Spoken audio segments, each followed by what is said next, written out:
કાટમાળમાં દટાયેલી લાશો, T-shirt કૂદતા જવાનો, પહાડ પરથી પડતા પથ્થરો અને ભયથી ભાગતા ભક્તો. ભૂસ્ખલન પછી વૈષ્ણોદેવી ધામ સુમસામ. નર્મદા ડેમ છલકાવાથી 3 મીટર દૂર કાલે 5 દરવાજા ખોલાશે. અરવલ્લી મહીસાગરમાં ભારે વરસાદથી અતિભારે વરસાદનું રેડ એલર્ટ. લુણાવાડામાં 1 કલાકમાં 2.20 વરસાદ. જમ્મુમાં 296 મી વરસાદ, 115 વર્ષ જૂનો રેકોર્ડ તોડ્યો.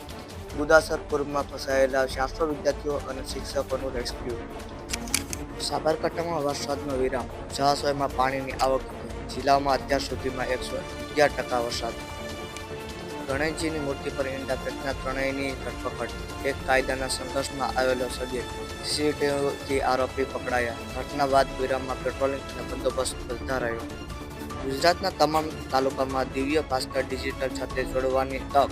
તમામ તાલુકામાં રિપોર્ટર હશે, અત્યારે જ અરજી કરો. ગુજરાતના સૌથી ધનિક ગણેશજી. 25 ગ્રામ સોના ચાંદીના આભૂષણોનો શણગાર. 2 લાખના અમેરિકન ડાયમંડથી જડેલી મૂર્તિ. સુરતની ડાળિયા શેરીમાં બિરાજમાન. 12,000 પોલીસ કોન્સ્ટેબલની જગ્યા માટે કટઓફ માર્ક જાહેર. દસ્તાવેજ ચકાસણી માટે કેટેગરી વાઇઝ કટઓફ બહાર પાડ્યું. ઈડબ્લ્યુએસ કરતાં ઓબીસીમાં ઓછું. પોલીસ ચોકીમાં તોડફોડ. બુટલેગરની અટકાયત રોકવા 30 લોકોનો ગવાણી. કડોદરા પોલીસ સ્ટેશન ચોકીમાં તોડફોડ. ડ્રગ્સ માફિયા પકડાયા. કઠોળના ફ્લેટમાં એમડી બનાવનાર ડ્રગ્સ માફિયા કેમિસ્ટો સહિત 6 પકડાયા. 1 મહિનામાં કરોડોનું ડ્રગ્સ બનાવાયું. જો પરિવહન પોર્ટલ પર મોબાઈલ નંબર અપડેટ ન હોય તો વાહન ફિટનેસ પરમિટ કે ટ્રાન્સફર પ્રક્રિયા નહીં થાય.